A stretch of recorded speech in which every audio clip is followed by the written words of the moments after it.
My name is Bernadette Felix, and I'm a probation officer with Fort Collins Municipal Court. And one of the things that I do is coordinate the Restorative Traffic Circle program, which is a program for young people ages 20 and under who have committed serious traffic offenses, and that those are offenses that are 5 or more points on their citations. Typically, when I contact a young driver who has committed a violation, I introduce myself. I ask for a reason as to why something occurred. Commonly, I hear, was distracted, I'm in a hurry, or forgot something at home. Typically, I follow up that with, do you think that's a good reason to be speeding so much? Almost exclusively, I hear the answer no. Why are we here today? Just because I was being a dumb teenager one night with my friends and got a speeding ticket. Pretty big one. So. Do you think that your friends were a distraction that evening? I would think so. I would have to say that they were pretty distracting, just because they would turn the music up, we would have fun, and that's pretty distracting. When you're driving, you need to be smarter and be focused on the things that you're, like the task at hand, basically. Charge, which was speeding 25 to 39 miles over, 6 points. So one of my contributing factors to my speeding ticket was it being midterms week for me at school, and I typically prolong all my schoolwork till last second, like most people. But another factor was I was also driving home from my house in Windsor. I was trying to make it back to my dorm at CSU as fast as possible. I was just very caught on emotion and driven by impulse, and I reacted in a way I definitely shouldn't have, and I ended up recklessly driving that night. Some of the most common dangerous violations we run into is careless driving, and that comes from many factors, whether that's cell phones or passengers, food, or simply not paying attention to what's going on in front of people. That's something that I often see with young drivers after about the first year of a license, when they're now comfortable with the general operation of a vehicle and are lulled into some comfort as they're driving through town. Oftentimes, that is when we start to see an uptick of the dangerous behavior. So back in early 2022, I believe it was, we were looking at some data on the traffic violations that we were getting in the court.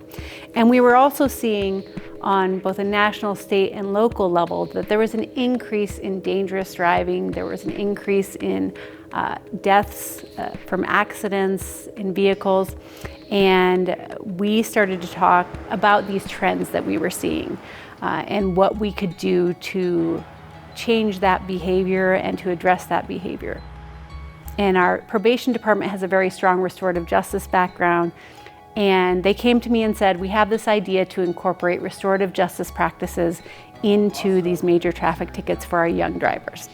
So the program was born out of that idea that we were going to address these serious traffic violations or multiple traffic violations from young drivers by bringing in restorative traffic practices. This is a unique program. I think a few municipalities in the state of Colorado have this program. Within our court, it takes collaborative effort. The city attorney's office has to be involved to say, yes, this is an appropriate disposition for this type of matter, or we're willing to offer this disposition. The court has to be on board to approve it. And we're talking about, a deferred judgment for these young people. When someone comes into court on a traffic or criminal or other matter and says they're guilty, the court finds them guilty. On these cases, the court does not find them guilty. Upon their plea of guilty, their judgment is deferred or postponed on the condition that they complete this program. Perfect. I'm going to go through a brief advisement of your rights. I'm going to explain your options today, and then I'll speak with you individually so you can. In the traditional court system, they would meet with the prosecutor, and they would come up with some arrangement or agreement on how to handle the case. And then if the person accepts it, then they go before the judge. In restorative traffic circles, this would be given as an opportunity, again, as a deferred sentence. They might plead to a smaller, like 1-point ticket or something like that. And and then they'd get a deferred on the 5-point, 6-point, 8-point, 12-point citation that they might get. Go in front of the judge. We would also, as probation officers, we would also meet with them, explain the program, see what questions they have, concerns that they have, and then set up an intake appointment for them to come back. Well, the advantages for the defendant are that they are going to get a 1 or 2-point violation rather than the big serious violation that they were originally charged with. But it also benefits them in other ways. So they're going to have an educational component to it, which is going to help them reflect and mature in their driving behaviors. They're going to have a component of it that's going to give back to the community. They're going to do some useful public service. They have a menu of choices that they can choose from. So it's my hope, and from what we've heard from the feedback from young people, it is really making them think. Because ultimately the court, when we sentence in the court, there's an element of accountability and consequences, but what we really want to do, what we're really driving at, is changing the behavior. And that's what we're hoping the program does. Well, I finally got my driver's license, and I thought, man, boy, was I the coolest guy on earth with that driver's license and a pickup. Decided that I needed to go show my community how cool I was as well by driving in a parking lot and spinning the tires in a circle. You know who didn't think that was very cool? The sheriff's deputy. The next step is then our 3-hour Restorative Traffic Circle session. The first part is there's a panel presentation for an hour, and the young people hear from a police officer, from Fort Collins Moves, they talk about bike and pedestrian safety. Then a insurance agent talks about the impact on insurance and on families. A community member, we have a victim speaker, a woman who was seriously injured in a traffic offense, and then a young person who's been in our program before. What were the things that you had to do to complete this? So we had to do our initial meeting at the municipal court, and then after meeting there, we had to do a 3-hour meeting with all of the offenders that were in the same program as me. And then after that, in that same meeting, we got split up into small groups, and we got a little bit more in depth about our offenses. We talked about it, and then we talked about the giving back to the community aspect of it. You got to choose 2 things for something you do in the community. You chose something that you did for your family, and then you did 8 hours of community service.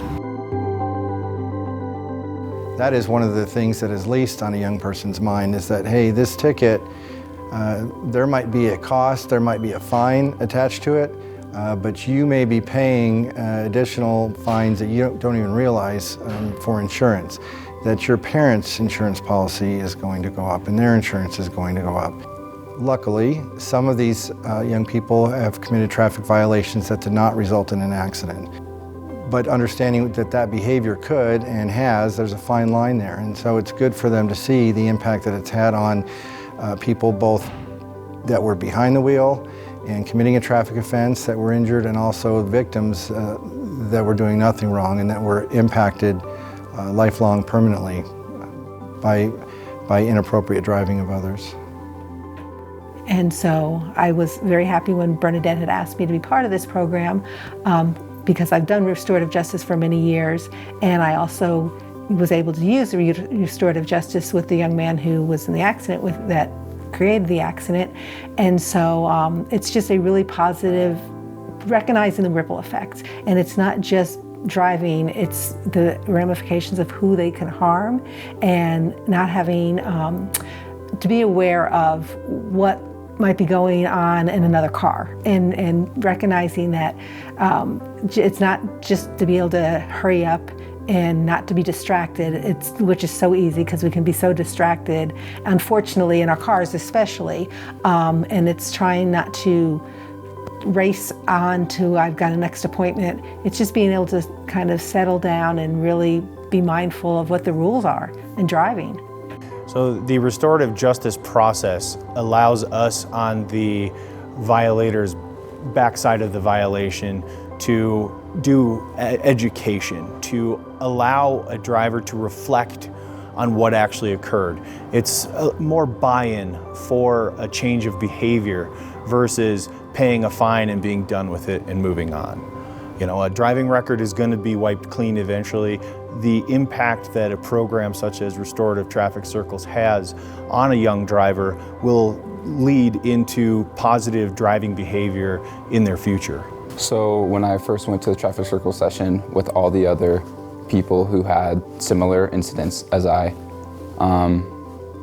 at first it was kind of like, okay, I'm not the only one. There's a bunch of people around my age who have done similar mistakes. I got to watch all the guest speakers come in, and I've learned a bunch of really important information, especially from the insurance guy. He definitely gave me more perspective on how these incidents can really make down the road harder. But what really was my favorite part about the whole session was when we broke out into circles and everyone got to tell their story. One in particular, he had his parent with him that day, and he gave us some very, very good advice, and he was just telling all of us, you don't realize, but that person behind you could be a victim of an accident, and you don't know what potential harm you could have caused them, maybe some trauma. And it's like, you're right, you don't really think about that stuff in the heat of the moment. And it just gave me a really big realization that, you know, it's more than just you impacted at all times. I'll definitely put in the effort on. So the next part, we develop a contract. Each young person develops a contract or an action plan with their items that they're going to choose. So it's 8 hours community service, and then they choose 3 other things off of a list of menus that we have. So, and then we set an appointment time for them to come back in about 6 to 8 weeks with all of their contracted all of their items completed. And we do an evaluation. If everything's completed, we check their community service, and then we file a motion with the city attorneys and with the judge to dismiss their ticket. They're young and they have their whole lives ahead of them, and they don't want to do something now that's going to impact them forever. And they have these adult responsibilities of driving. You know, the community is giving them trust in giving them a driver's license and trusting them to operate a 2-ton vehicle that could hurt someone in a safe manner. I try to treat each person in their individual place, treat each person as someone with value and with their own struggles, and also just let them know that our goal with the program, it's not punitive, even though there is an element of you have to have accountability for your actions and you have to have consequences for your behavior, but it really is about helping them become a better driver, which is going to help them for the rest of their life. So measuring success is difficult, because success is having a safe driver on the streets. It's hard to measure safe drivers. We measure poor driving, we measure traffic patterns, we measure accidents, we measure traffic violations. Safe drivers that do not commit traffic violations, are not involved in accidents, is difficult to measure. Notwithstanding the measurement, the benefit is that those people are alive and safe, and the people driving and within the community around them are alive and safe. One measure of a city's overall safety is the traffic safety and how roadway users interact. And this program is going to impact the young drivers in our community in order to change the culture of driving safety and make it a priority. And we also want them to tell their friends, to tell their friends about what they went through, and to be good role models, be positive role models for their friends as well. There's a little bit of time that's passed since you being able to go through and complete all of your sentence, all of your different community service, giving blood, doing your CPR class, those types of things. How are you feeling now that we're done with all of that? I guess, with all the things that you've learned. I'd say that I'm a lot more of a safer driver and more aware, and I think it's gonna help me in the future. It's going to benefit me. And I think since time has spaced out since my incident in court and everything like that, and being in the restorative traffic circles, I think I've really just grown and learned from it, and I think our relationship's a lot better and we're closer. We can talk more openly about things. So I know it's not an easy conversation to have. Nope.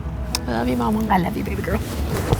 The message that I would tell young people and their families would be to look at restorative traffic circles as an opportunity for growth, for development, for learning, and for being safer in our community, opening up opportunities for families to get closer and have deeper discussions about the dangers of careless, reckless driving, speeding, things like that.